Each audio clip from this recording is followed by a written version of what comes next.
Bonjour tout le monde, on est sur Bonjour Parenting. Je suis Leïla, psychoéducatrice, psychopédagogue et je reçois aujourd'hui pour les interviews Stéphanie Jacquet. Alors, je vais la tutoyer parce que on se connaît, on a déjà bossé ensemble, etc.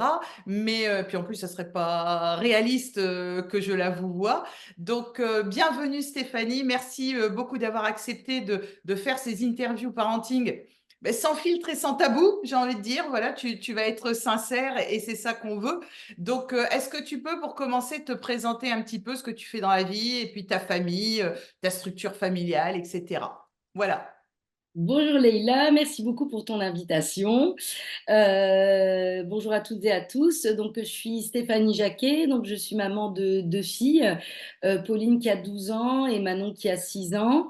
Donc, Pauline a reçu un diagnostic de TDAH, donc trouble du déficit de l'attention avec ou sans hyperactivité. En l'occurrence, pour Pauline, c'est avec hyperactivité. Et donc, suite au parcours du combattant que beaucoup de familles connaissent, j'ai décidé de lancer une pétition pour demander une meilleure connaissance et reconnaissance du TDAH en France en 2018. Et ensuite, on a créé un collectif de parents, puis une association de loi 1901 en 2019, donc qui est une association nationale et qui s'appelle TDAH pour une égalité des chances. Oui, une association qui remporte un franc succès, hein. Vous êtes très nombreux, hein, au niveau de l'association. Oui, tout à fait. Oui, oui, oui, oui, oui. Il y a beaucoup de personnes qui nous suivent, qui ont besoin de conseils, d'accompagnement. Et puis, on a aussi créé la journée nationale de sensibilisation au TDAH en 2021. Avec le ruban Donc, orange. voilà, exactement, ou la tenue orange, le t-shirt orange, voilà, c'est le signe de soutien à la cause du TDAH. Et c'est vrai que le but, c'est vraiment de pouvoir faire parler aussi et sensibiliser le grand public à ce trouble qui reste encore méconnu et souvent mal interprété, hein, souvent interprété comme une mauvaise éducation ou un problème psychologique, alors qu'en fait, il s'agit d'un trouble du Oui, neurodéveloppement. voilà, neurodéveloppement. Donc voilà, la journée se déroule tous les ans depuis 2021, le 12 juin, quelques jours avant, quelques jours après aussi, et les familles peuvent tout à fait se mobiliser et les familles se mobilisent beaucoup. Oui, très bien. Effectivement, le TDAH, moi, de par mon métier, effectivement, je rencontre souvent des parents qui ont des difficultés à le gérer. Et c'est vrai que ça reste un trouble méconnu, mal interprété et pour lequel il y a peu d'aide, soyons clairs. Même moi, pour renvoyer vers des spécialistes, c'est extrêmement compliqué. Donc, je comprends pourquoi l'association a un franc succès parce que savoir déjà pour que les gens soient aiguillés, c'est déjà une première étape. Après, c'est trouver le spécialiste qui pourra les aider. C'est une deuxième étape, voire même une deuxième, j'ai envie de dire, difficulté. Et après, c'est tout le reste, l'accompagnement au quotidien, scolaire et ainsi de suite. Donc, merci pour tout ce qui est fait pour toutes les familles et par ricochet pour tous les enfants. Bon, Et- allez, on rentre dans le vif du sujet. oui, ok. Alors, juste une chose, tu as présenté donc tes filles et leur âge. Est-ce que tu es une famille monoparentale, recomposée quel type de famille? Parce que tu vois, ça va jouer aussi peut-être dans comment tu vas ressentir les choses. J'élève seule mes deux filles. Donc, maman solo. Voilà. Ok, très bien. Allez, c'est parti. Être parent, est-ce que c'est ce que tu avais imaginé? Non. Bon, j'ai quasi, allez, je vais pas dire 100% parce que sinon, mais je pense que je suis dans les 90% qui répondent ça. Pourquoi? Alors, parce que c'est vrai que donc Pauline est l'aînée, hein, donc c'est vrai que moi, ma vision des choses avant de devenir maman, c'était de me dire que si j'étais dans le dialogue avec mes enfants, si j'étais juste, si je donnais de l'amour, du temps, etc., tout se passerait comme sur des roulettes. Ça roulerait, ouais. Et Et donc, finalement, non, d'autant plus quand on a un enfant qui est atteint d'un trouble. Et puis, c'est aussi une violence de la part des autres, du regard des autres, Normal. parce que c'est vrai qu'on peut recevoir des conseils. Alors, il y a des conseils qui sont tout à fait justes, avisés, et puis il y en a d'autres, ce ne sont pas des conseils, finalement, ce sont des jugements. Donc, c'est vrai qu'il faut un peu développer finalement une carapace. Protéger. Protéger. Mm. Voilà, tout à fait. Et puis, c'est vrai que j'étais un petit peu dans un monde à me dire, voilà, si mon enfant a un problème de santé, on est en France, le système de santé est très favorable. Donc, j'imaginais pas le parcours que j'allais vivre, en fait. Parcours du combattant. Voilà, tout à fait. Bon, alors après, ce que j'imaginais et qui est arrivé, c'est-à-dire que c'est vrai que la naissance de mes deux filles, ça a été les deux plus beaux jours de ma vie. Parce qu'effectivement, quand les enfants, quand on peut les tenir dans ses bras lorsqu'ils naissent, c'est indescriptible en fait. C'est un amour, voilà, c'est le cœur qui se soulève, c'est des émotions, alors de fatigue, d'angoisse, hein, de stress, mais à côté de ça, c'est une vague d'amour immense, Mm. voilà, qu'on ne peut vivre quand on vit Que ça. quand on la vit, ouais, ouais, Voilà, moi je dis toujours, c'est comme un amour inconditionnel, on n'est pas préparé à ça, c'est pas un amour, bon, allez, peu importe, je le dis, entre l'amour qu'on peut éprouver pour quelqu'un d'autre et l'amour qu'on a pour ses enfants, en tout cas, moi je le vis de manière différente. C'est un amour qui vient des tripes, qui vient. Je sais pas si je suis claire ou pas, mais c'est vrai que tant qu'on ne l'a pas vécu, on ne peut pas forcément le savoir. Tout en sachant que, alors je me reprends parce que je dis des tripes, mais quelqu'un qui, par exemple, va adopter un enfant, je pense que cette personne ressent le même type d'amour, même si effectivement, c'est pas un enfant qui a été mis au monde par cette personne, c'est l'attachement qu'on peut avoir à un enfant. Effectivement, il est quand même très particulier. On donnerait sa vie pour son enfant sans aucun problème, hein. On est d'accord? tout à fait, complètement. Bon, je fais une petite parenthèse parce que là, du coup, j'ai vu à un moment, tu te soulevais. On voit le petit ruban orange de Oui, tout l'association. à fait. Voilà, Oui, voilà, le oui. fameux petit ruban orange qui représente ton association. Ça marche, très bien. Bon, alors, on passe à la question suivante. Quel est le moment le plus difficile dans ta parentalité que tu aies vécu? Il y en a eu plusieurs. Je pense le plus difficile, c'est lorsque je me sens impuissante à aider mon enfant. Ouais. Et tu peux, par exemple, donner un exemple? Quand ma fille aînée était plus jeune, je voyais qu'elle n'était pas bien. J'avais beau consulter les professionnels de santé, je ne trouvais pas de réponse et je voyais son mal-être qui grandissait. Malgré ma présence, malgré mon amour, malgré le dialogue, voilà, je ne trouvais pas d'explication, je ne trouvais pas les solutions. Je sais, j'ai vécu la même chose. Ce qui nous amène à notre parcours de vie aussi, je pense. On s'est Oui. aussi construite et on a avancé aussi avec ça. Alors, votre parentalité a-t-elle changé votre vie de couple? Alors, comme tu es en monoparental actuellement, j'ai envie de dire, on repart en arrière, etc. Est-ce que c'est le fait d'être parent qui a entraîné le fait que tu es maman solo? Est-ce que tu as vu un changement dans ta vie de couple lorsque tu es devenue maman? Alors oui, il y a eu des changements dans la vie de couple, mais c'est vrai que là, bon, alors bien sûr, plus de fatigue, plus de stress, mais à côté de ça, ça resserre aussi les liens d'un couple. Donc, des désaccords aussi, mais des moments aussi merveilleux de partage à deux, hein, entre amoureux et de regarder ou de faire un câlin à notre enfant ensemble. Ouais, c'est beau aussi. C'est vraiment du partage et de l'amour, voilà, c'est encore Lien un autre particulier. sentiment.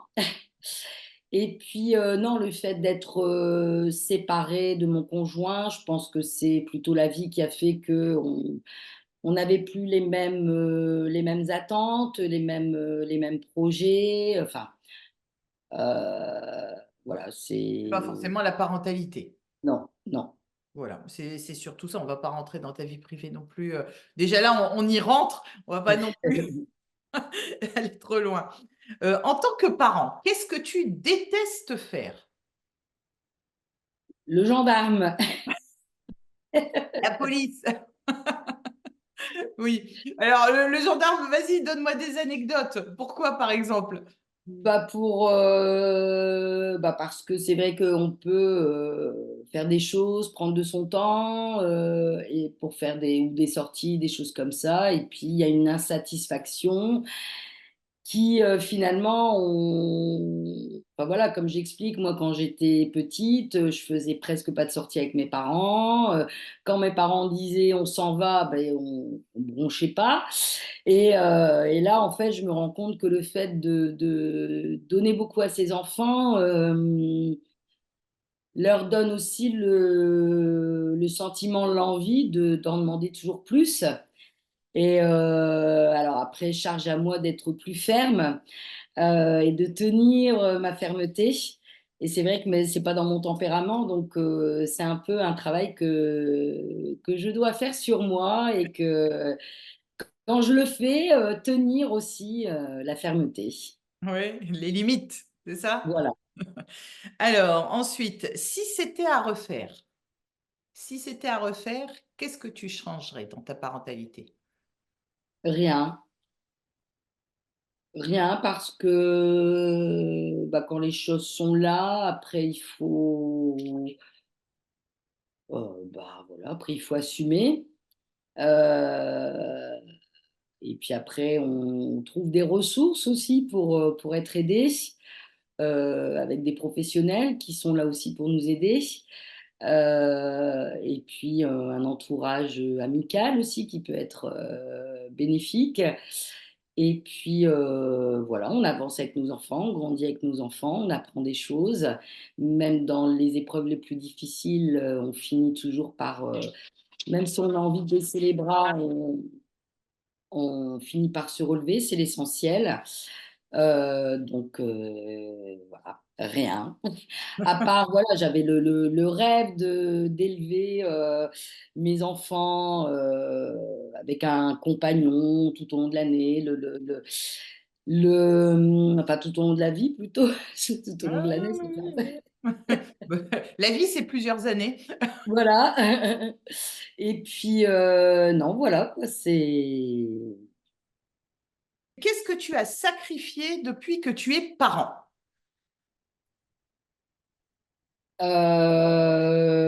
Ma vie professionnelle par obligation, Mhm. C'est-à-dire? c'est-à-dire que avec les troubles de mon aîné, je n'arrivais plus à, comment dire, je pense que c'était un peu un burn-out maternel finalement. Parental. Je me sentais dépassée par chaque chose. Et puis voilà, j'ai eu la séparation aussi avec mon conjoint qui était un pilier pour moi. Donc tout s'est un peu accumulé et c'est vrai que je me suis retrouvée en arrêt maladie. Ensuite, on m'a mise en arrêt et ça a été difficile pour moi de ne plus avoir, en ayant toujours travaillé, de ne plus avoir ma place dans la société. C'est en tant que femme active avec un métier qui me plaisait. Et puis, donc oui, ça a été très compliqué. Une incompréhension autour de moi. Il y avait des personnes qui étaient bien entourées, qui étaient aidées par leur famille, ce qui n'était pas mon cas. Donc, le jugement est facile quand on ne vit pas, comme on dit, il faut mettre les baskets des Non. personnes pour Mm. comprendre leur vie. Donc voilà, il y a eu ça, et puis il y a eu aussi, voilà, mon temps personnel, enfin voilà, des choses que j'aimais faire et où je n'avais plus le temps. Bah forcément, quand on est maman, c'est la priorité, c'est pour nos enfants. Nous. Voilà. Mais bon, ça, c'est pas un regret parce que bon, je pense que c'est normal et puis voilà quoi. C'est Bon, alors je te rassure, pour un point, quand ils grandissent, tout doucement, ça va mieux. Donc, t'as encore un petit peu de marche, toi? oui, et voilà. Alors, on continue. Quand vous pensez au temps des devoirs, quel est le mot qui vous vient à l'esprit? Quel mot te vient à l'esprit quand tu penses aux devoirs? Le mot. Alors, je vais certainement te surprendre. Je vais dire chance. Alors là, tu me surprends. Et là, tu vas en surprendre plus d'un parce que sincèrement, je pense que j'ai eu très, très, très peu de mots positifs, mais chance, alors là, vraiment pas. Alors, on peut savoir pourquoi. Donne-nous ta recette parce que là, je crois qu'il y a beaucoup d'envieux. Là, c'est vrai que oui, j'ai beaucoup de chance parce que ça a été avec Pauline, la difficulté. Bon, elle a reçu un diagnostic de TDAH à l'âge de 6 ans, donc ce qui correspond à l'entrée en CP, donc au devoir.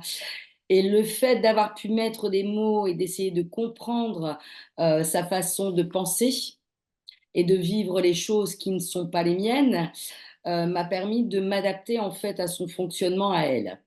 Alors j'essaie de m'expliquer un peu. Donc moi voilà, je suis une personne neurotypique, donc je faisais mes devoirs à mon Alors, bureau. neurotypique, on va préciser parce que tout le monde ne sait pas ce que ça veut dire. Je te laisse préciser, vas-y. Bon, on va Neurotypique, dire ordinaire. voilà.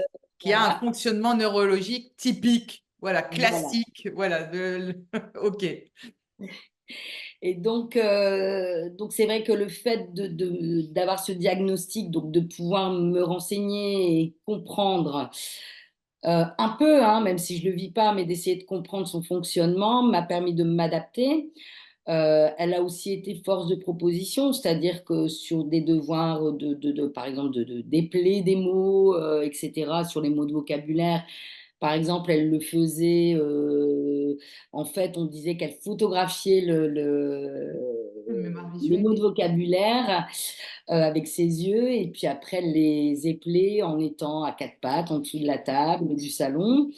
Ça lui permettait de bouger, mais elle y arrivait très bien. Donc, ben oui, allons-y, hein, même si c'est pas classique, même si mon œil était toujours un peu dérangé, c'était sa façon à elle, donc pourquoi je lui imposerais la mienne? Et je pense que c'est ça qui nous a sauvés aussi. Par exemple, pour apprendre des poésies, bah, elle le faisait sur un air de guitare, elle faisait semblant de jouer de la guitare ou de le chanter sur un air de rap. Et du coup, ça a bien fonctionné. Donc oui, du coup, ça a été, puis elle a toujours aimé l'école. C'est aussi une chance. Et donc, elle a jamais rechigné à faire des devoirs. C'était un peu comme un jeu. On le faisait de manière sympa. Et bon, je pense qu'après, elle a des capacités aussi intellectuelles qui nous permettent de le faire. Il n'y a pas de trouble 10 associés, excepté de la dyspraxie. Mais donc voilà, du coup, ça facilite un peu les choses. Le seul hic, c'est arrivé au collège, des problématiques en géométrie, où là, c'est très, très compliqué. Où là, par contre, effectivement, là, je n'emploierai pas le mot chance, mais le mot enfer, parce qu'en fait, elle a vraiment beaucoup de mal à comprendre, à faire des reproductions C'est la visualisation dans l'espace? tout à fait, ouais, ouais. Donc, on a commencé un bilan chez l'ergothérapeute avec un suivi pour l'aider. Et puis surtout un peu se mettre moins la barre en haut et puis moins de pression. Parce que moi, comme je lui ai expliqué, c'est pas grave s'il y a une matière où c'est plus difficile pour toi, mais elle n'acceptait pas de ne pas réussir. Ouais, ouais, on ne peut pas être bon en tout, premièrement.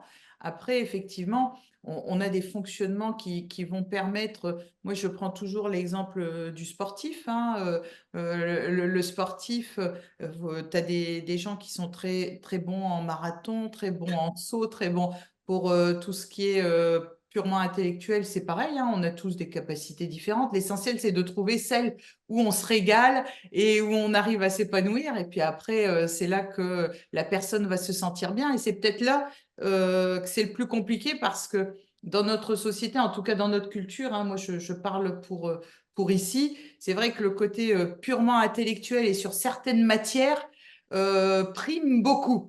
Et ça, moi, je pense que c'est quelque chose qu'il faudrait qu'il change.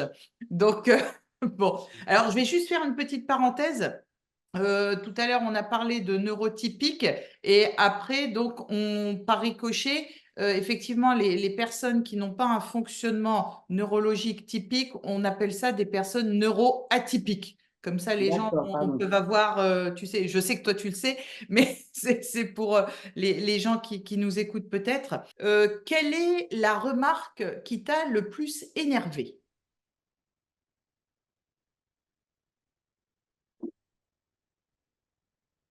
Euh, Quand on me disait que c'est que bah, quand parfois je me confiais sur les difficultés avec ma fille aînée, on me disait ben non, c'est normal, non, si elle fait ça, il n'y a pas de problème.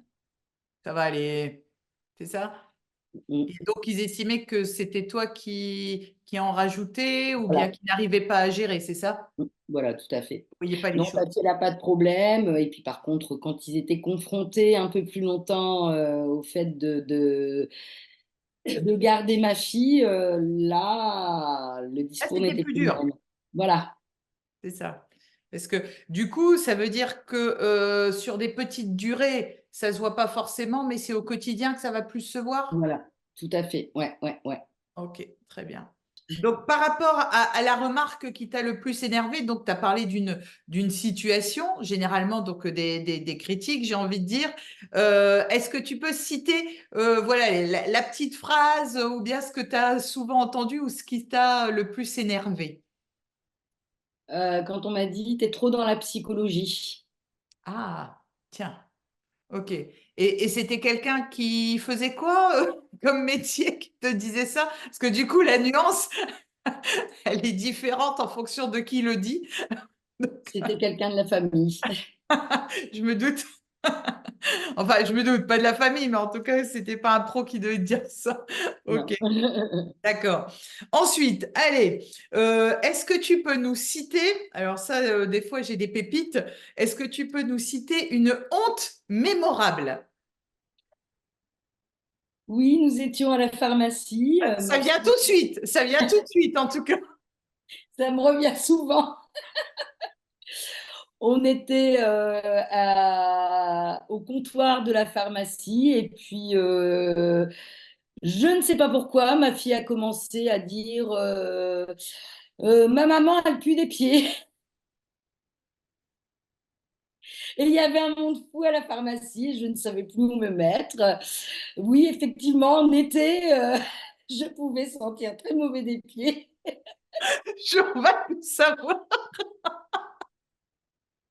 Et là, je me serais cachée dans un trou de souris. petit trou. Et alors, elle avait quel âge? C'était la petite, la grande, et c'était quel âge? C'était la grande, elle avait 3 ou 4 ans, je pense. Ah, bah alors on l'excuse, on l'excuse. La vérité sort de la bouche des enfants, c'est ça? Tout à fait. Ok. Bon, je crois Je que j'ai ne ma... même pas lui dire, mais non, c'est pas vrai, arrête de dire des bêtises. C'est l'autre, tu peux pas dire ça non plus, hein, elle a dit Non. maman. Ok, ça marche. Bon, ben, je crois qu'elle fait partie aussi des pépites, celle-là. Bon, alors, y a-t-il, là on va revenir dans quelque chose de moins marrant, y a-t-il une différence entre l'éducation que tu as reçue et celle que tu donnes à tes filles? Tout à fait. Il y a des Oui? points communs et puis il y a d'autres points des points communs, c'est-à-dire qu'il y a quand même des choses qui sont pour moi essentielles, telles que la politesse, le respect des autres. Et ça, c'est vrai que ça, c'est ce que j'ai reçu comme éducation. Et même si c'était pas toujours évident avec mes parents, ça, pour ça, je les remercie parce que je pense que c'est important, même si aujourd'hui on est dans une société très impolie, hein, Entièrement parfois d'accord. j'ai même du mal. La dernière fois, j'arrive à une activité des enfants, je dis bonjour assez fort, personne ne me répond. Donc là, j'ai pas su m'empêcher hein, de dire bon, ben personne ne répond. Mmh. Mais c'est pas que les jeunes, hein. Je veux dire, Non, ah non, non, là c'était les parents Heu, là. voilà, quel que soit l'âge, et pas non plus les personnes âgées, même si on doit effectivement enfin moi j'ai été élevée en apprenant que c'est le plus jeune qui dit en 1er s'il arrive. Donc de ce fait, même avec des personnes âgées, quelquefois je dis bonjour, et ils me répondent pas. Donc Mm, mais bon, du haut tu vois maintenant je suis dans le demi-siècle est passé, donc, je me permets beaucoup plus de choses et j'estime que maintenant, à mon âge, je peux leur dire, mais j'ai dit bonjour. La moindre des choses, c'est de me répondre.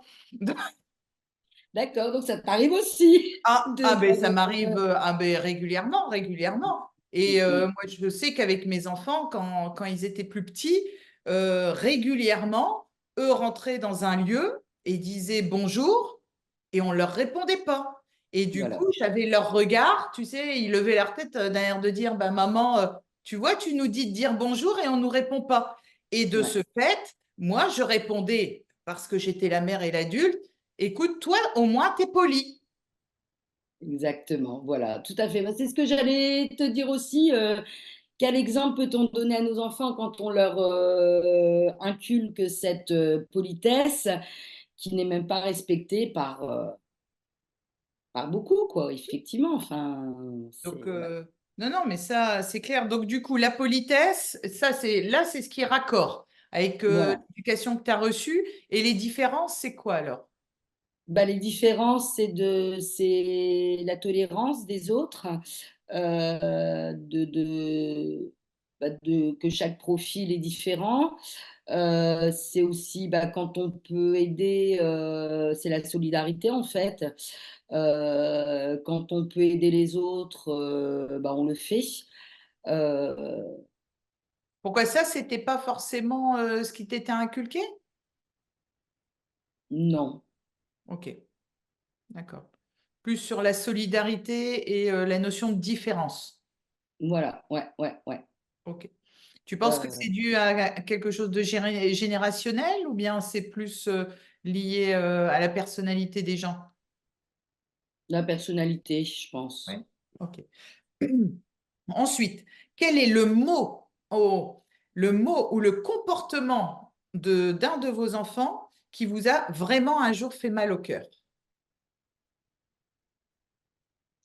Bah, toujours chez mon aînée, quand elle était plus jeune, de me dire, «Je t'aime pas, tu es la pire des mamans».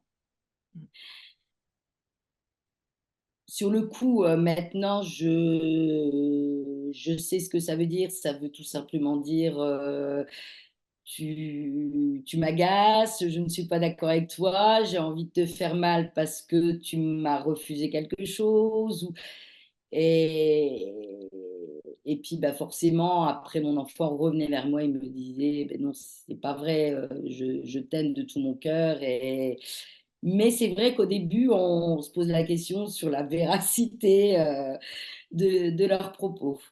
C'est quelque chose qui revient régulièrement.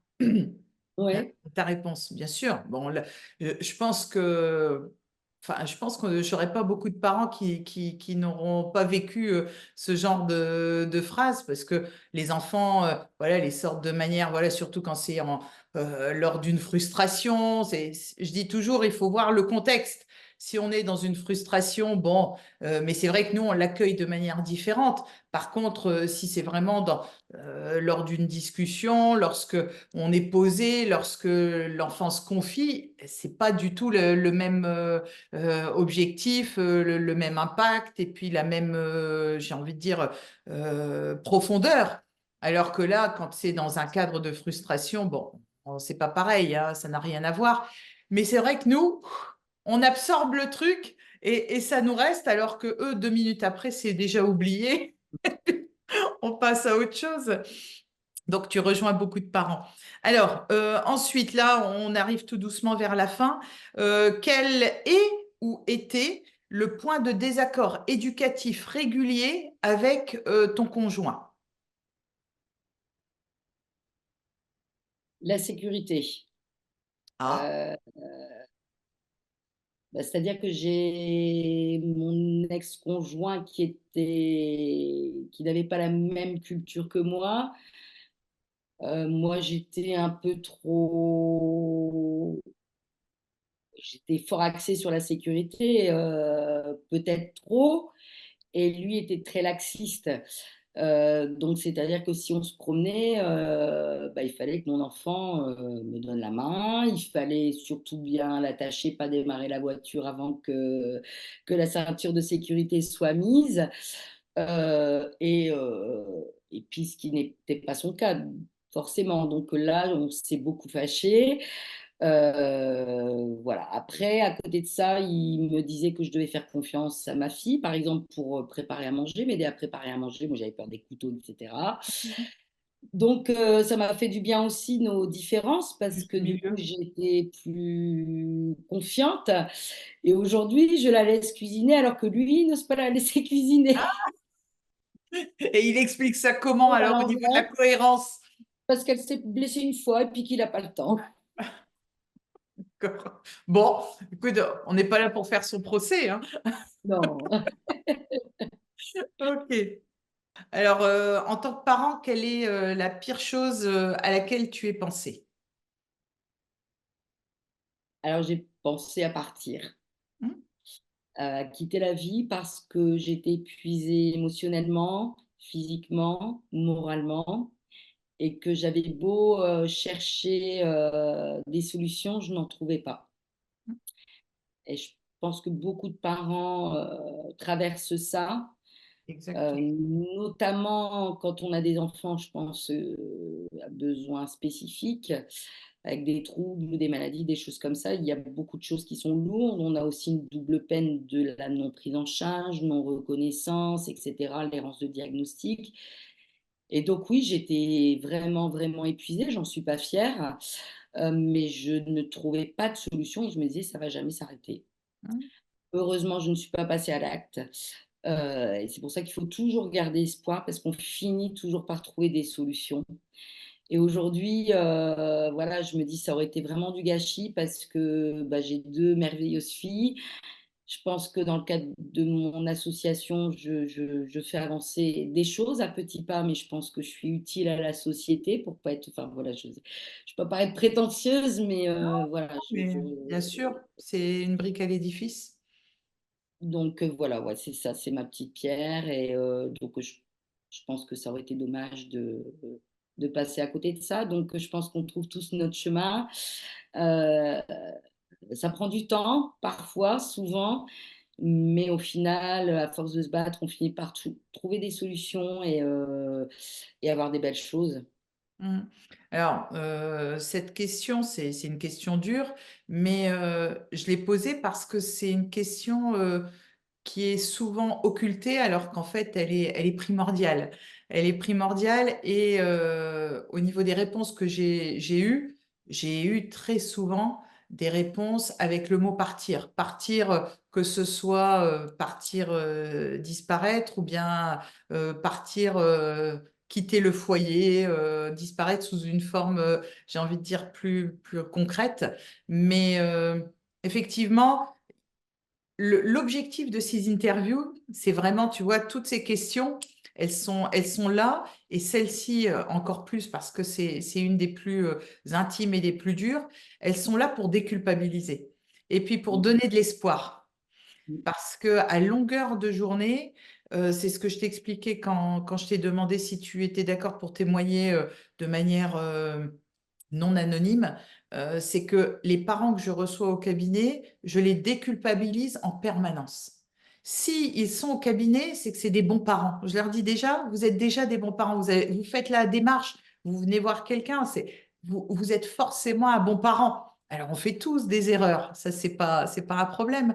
Mais sachez déjà reprendre confiance en sa parentalité.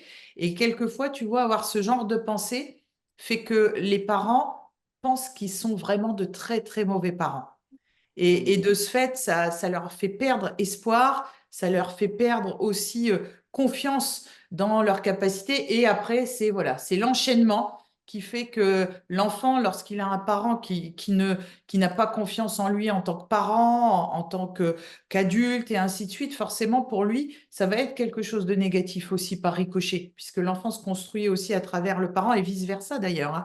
Donc du coup, toutes ces questions, et c'est pour ça que je remercie à chaque fois sincèrement les personnes qui ont accepté de dire de manière franche ce qu'elles ressentaient, parce que c'est ça dont on a besoin pour que tous les autres, ils l'entendent, pour que les autres, ils sachent qu'ils ne sont pas les seuls à penser ça. Et Mm. tu vois, généralement, ces questions-là, les parents me disent, ah, Leïla, vous allez dire c'est violent, ah non, enfin, je sais pas si je peux le dire. J'ai toujours, tu vois, j'ai toujours une petite phrase comme ça avant, surtout chez les personnes qui sont non pro, ainsi de suite, et qui ont encore plus honte, parce que j'ai envie de dire, ceux qui travaillent avec la parentalité, toi, tu es, beaucoup aussi avec ton association, moi je te considère dans la case pro, hein. Euh, voilà, les gens assument plus et comprennent plus pourquoi. Par contre, les autres ont honte. Et tu vois, je vais rebondir sur un mot que tu as dit, j'étais pas fière. Je suis non, c'est pas une question de fierté ou de honte. Quand on vit des sentiments, c'est pas pour rien. On fait pas exprès de les vivre. Mm. Donc, du coup, Mm. voilà à quoi sert cette interview, tu vois, vraiment à déculpabiliser les parents et à leur montrer qu'ils sont vraiment pas les seuls. Voilà. Mm. Et que la note positive, elle arrive toujours au bout du tunnel, n'est-ce pas? Ouais, c'est pour Ouais. ça que voilà, je me suis permise de continuer à dire que voilà, bah, pour faire comprendre que oui, on peut être complètement dans le fond En du bas, trou, ouais. et puis, mais il finit par y avoir une lumière, quoi, Et puis, ça qui. remonte après. C'est la Voilà. vie. La Ouais, vie n'est ouais, ouais. pas Mm. toujours tac, ou c'est pas un long fleuve tranquille, hein. C'est Mm, l'essentiel, mm, c'est que ça mm. monte. Hein? Je vais faire de la danse. Ouais. Alors, Graphie. alors là, on arrive, c'est les deux dernières questions. Les grands-parents respectent-ils vos consignes éducatives? Lorsque les grands-parents des filles les ont, est-ce que les consignes, ta façon d'éduquer tes enfants est respectée ou pas? Ou tes demandes? Les grands-parents n'ont jamais gardé les filles. Non? Ah, donc du coup, la question, d'accord, ok. Bon, au moins, ça évite les distensions d'un autre côté. D'accord? Bon. Alors, on va pas plus loin sur la question.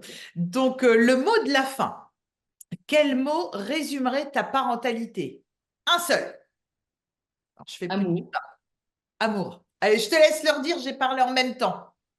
Un mot, amour. amour. Ok, très très bien. Alors, voilà, on a fini le questionnaire. J'espère que ça a été.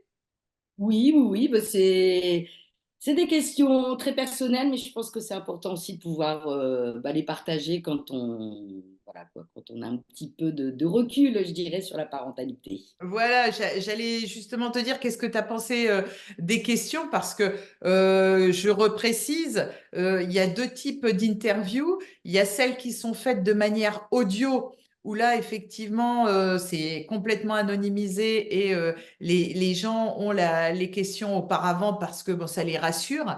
Par contre, toutes les personnes qui sont en visio, qui ont été interviewées en visio, n'ont pas eu les questions.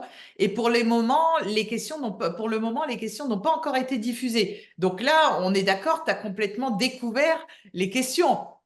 Tout à fait. Voilà, hein. Donc, parce qu'après, là, bientôt, tout va commencer à être diffusé. Donc, je vais changer les questions pour les prochains, parce que sinon, ça ne serait pas du jeu, hein.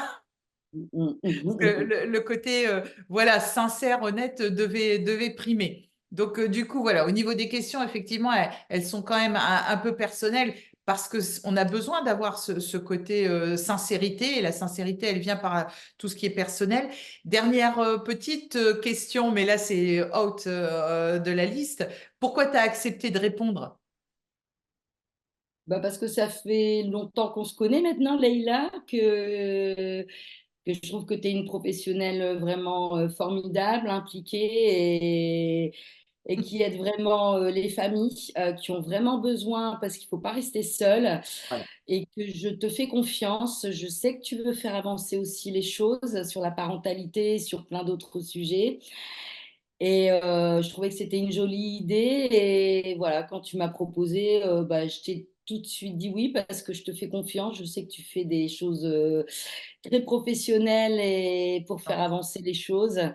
Donc voilà, merci pour ce que tu fais, pour qui tu es, Leïla. Bah, Voilà. écoute, je te remercie vraiment de tout cœur. Moi, effectivement, c'est la démarche, elle est vraiment, voilà, c'est ce que je viens d'expliquer, déculpabiliser les parents parce que c'est compliqué. Au niveau des prises en charge, je rebondis sur ce que tu as dit. Il faut pas rester tout seul. Quand pas rester tout seul, c'est pas forcément un thérapeute, hein, c'est pas pour ça que je dis ça. Il faut, moi, j'appelle ça les personnes ressources. Dès qu'on peut avoir quelqu'un qui peut nous aider.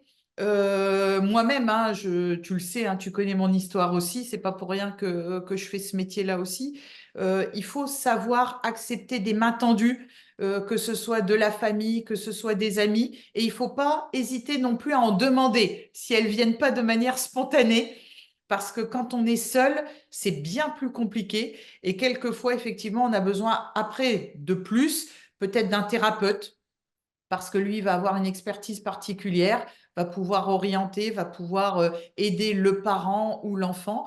Mais seulement, ce qui est primordial pour moi, hein, dans la parentalité, ne pas rester seul, parce que quand on est seul, c'est bien plus dur. C'est bien plus dur. Qu'est-ce que tu en penses?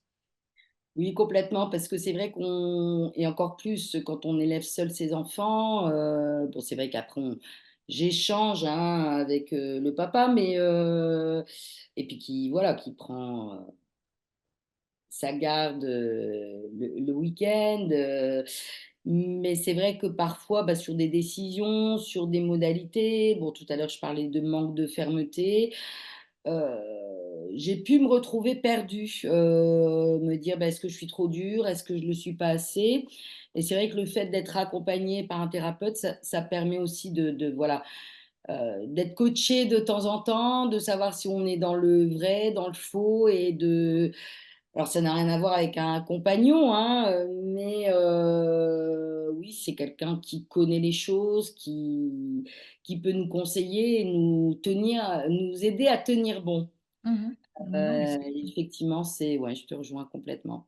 et c'est vrai que, par exemple, tu vois, le côté monoparental, euh, soyons clairs, hein, quand j'explique aux parents, par exemple, la prise en charge d'une colère, imaginons une colère, d'accord? Quand les deux parents sont là, soyons clairs, techniquement, quand ça se passe bien, c'est un relais, on est aidé. Quand le parent est seul, c'est difficile pour moi de dire aux parents, bah, écoutez, vous sentez que c'est en train de monter, plutôt que ça explose, voilà, le deuxième prend le relais pour apaiser. Là, il n'y a pas le deuxième, il n'y a pas le relais. Donc, du coup, c'est vrai qu'il y a cette difficulté supplémentaire au-delà de l'aide pour le conseil, etc. C'est aussi dans les moments où les émotions, elles sont en train d'exploser, où effectivement, il n'y a pas ce relais, cette équipe qui vient aider. Donc, c'est une variable, le fait d'être en monoparental, c'est certes une variable de complexité supplémentaire, pour moi en tout cas dans la parentalité. Par contre, il y a la variable être à deux qui est compliquée aussi parce que quand on élève un enfant à deux, c'est deux personnalités différentes, c'est deux éducations différentes. Donc là aussi, c'est pas forcément toujours simple parce qu'il faut se mettre raccord et ça, c'est pas toujours évident. Mais bref, la parentalité, on est d'accord sur le fait que c'est une super aventure. Tout à On fait. ne sait jamais à quoi s'attendre. Voilà, c'est plein de surprises, c'est une aventure. Voilà, des bonnes, des mauvaises, mais en tout cas, il y a beaucoup d'amour. On est d'accord aussi? Tout à fait, ouais, Bon, ouais. très bien. En tout cas, Stéphanie, je te dis vraiment merci de tout cœur d'avoir accepté de partager ce moment avec nous. Merci beaucoup pour ta sincérité. parce que c'est ça qui fait l'intérêt de cette interview. Donc voilà, vous allez retrouver tous les liens concernant l'activité de Stéphanie pour le TDAH avec son association. Tout va être mis avec cette vidéo. Stéphanie, je te dis merci beaucoup et puis je te dis bye bye. Je dis bye bye à tout le monde et puis à bientôt pour les autres interviews de Bonjour Parenting. D'accord? On fait le signe? Bye Merci. bye. Au revoir, bye bye.